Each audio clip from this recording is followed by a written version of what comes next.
နေ့လှုပ်ရှားရှိတဲ့လူကိုဒီနေ့ပဲလှုပ်လိုက်ပါလေကောစင်ညာမရဏံသူ့ရဲ့မနေ့ဖြန်မှာနေရမယ်သို့မဟုတ်တည်ရမယ်ဆိုတာဘယ်သူမှတိတိကျကျမသိနိုင်ဘူးတဲ့ဘာဖြစ်လို့တော့နာဟိနောသင်္ကရံတေနမဟာတေနေနမစ္ဆုနာ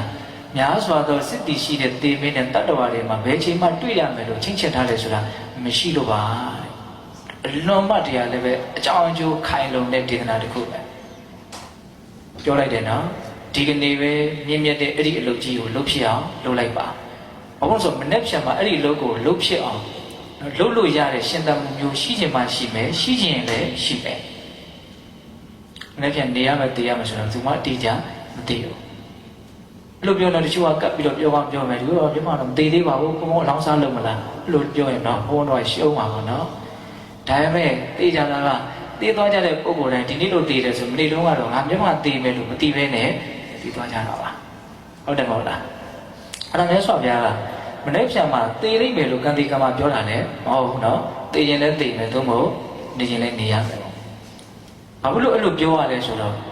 ဒီခန္ဓာကိုယ်ကြီးကများစွာသောစစ်တီရှိတဲ့သိမင်းနဲ့ချိန်ထားတာမရှိလို့လေအဲ့တော့ဒီနေ့မှာသုံးတယ်နော်သိခြင်းတရားကိုဘာလို့သုံးလို့သိမင်းလို့သုံးတယ်နော်သိခြင်းတရားဆိုတာသိမင်းဆိုတာတကယ်ကတတိတနနဲ့နော်ခန္ဓာနာရှိနေတဲ့မင်းတစ်ပါးတော့မဟုတ်ဘူးဒီခန္ဓာကိုယ်ကြီးကိုပဲသိမင်းလို့ပြောတာ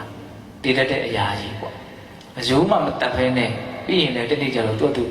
တ်ပြီးတော့သိပါသူကသူ့ကိုသူအသေးတတ်မှာပေါ့နော်ဘောပေါက်လာတဲ့ဥစ္စာသူဖောက်ပြန်ပြီးတော့ပျက်စီးသွားမှာပဲလေနာမည်တော့မျိုးတက်မှာပေါ့နော်ကင်ဆာဖြစ်လို့ဟာပျက်စီးပြီးတော့တည်တယ်အကျိုးတွေပိတ်သွားပြီးတော့ပျက်စီးတော့တည်တယ်ဘလို့ပဲပြောခန္ဓာကိုယ်ကြီးရဲ့သူ့ပဲပျက်စီးသွားတာပဲလေဒါကြောင့်သိမင်းဆိုတာဒီပြင်မှာရှိတာမဟုတ်ဘူးဒီတည်တဲ့ခန္ဓာကိုယ်ကြီးကိုဘာလို့ပြောရတော့သိမင်းအဲ့ဒီသိမင်းကိုဘယ်လိုသုံးလို့ရဆိုဗျာမဟာတေနေနများစွာသောစစ်တီရှိတယ်ဒါကအရင်စဉ်းစားရအောင်လေဒီကသေမင်းဆိုတာလည်းတီးချင်ရှိတာကိုသူ့မှာလည်းပဲစစ်တီမြင်တော့တဲ့စစ်တီရှိတာကိုဒါဥမာပြောတာသေမင်းဆိုတာဒီခန္ဓာကိုယ်ကြီးကိုပြောတာများစွာသောစစ်တီဆိုတာဘာကိုပြောတာတော့ဒီခန္ဓာကိုယ်ကြီးကသိစရာအကြောင်းတရားတွေအလွန်များတယ်ဆိုတာကိုပြောတာ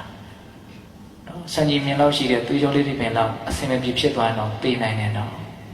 အမကကြကတော့ဘာမှသိမရှိတာတော့အမှန်ပဲဆရာဝန်တွေဆိုပို့သိပါတယ်ရှင်သန်ဖို့ခက်ခဲတော့သိဖို့ကတော့အရင်လွယ်ပါတယ်ရှင်ဖို့ကတော့များစွာပဲရန်ခက်တယ်လို့ပြောတယ်ရှင်ဖို့အတွက်ကျုပ်တို့ဘယ်လောက်စူးစမ်းနေရလဲထောက်ကူပေါင်းများစွာယူပြီးစူးစမ်းနေရတယ်သိရင်တော့လွယ်လွယ်လေးပဲဟုတ်လားဒါကိုပြောတာမြတ်စွာဘုရားသိစရာအကြောင်းတရားများတဲ့ဒီခန္ဓာကိုယ်ရည်တည်ရဖြစ်များစွာသောစစ်တီရှိတဲ့သေမင်းနဲ့တတ္တဝါတွေမှာဘယ်ချိန်မှတွေ့ရမယ်လို့ချင်းချက်ထားတာမရှိဘူးတဲ့အဲ့ဒါကြောင့်မနေ့ဖြန်ရဲ့အနေအထားမသေးကြဘူးဒါအမှန်တရားပဲဘယ်သူမှညှင်းလို့မရဘူးမနေ့ဖြန်ဆိုတာမသေးကြဘူးတော့သေးကြနေတဲ့ဒီနေ့ပဲခုနကပြောတဲ့အလွန်မြင့်မြတ်တဲ့အလုပ်ကလေးကိုလုပ်လိုက်ပါလို့ပြောတာလုံးနိုင်ခွင့်ရှိတဲ့အခြေအနေလေးဂျုံတော့လုပ်လို့ရတော့နေလုပ်လိုက်ရတော့ယူလို့ရတော့နေကိုယူလိုက်လို့ဒီတိုင်းပြောတာ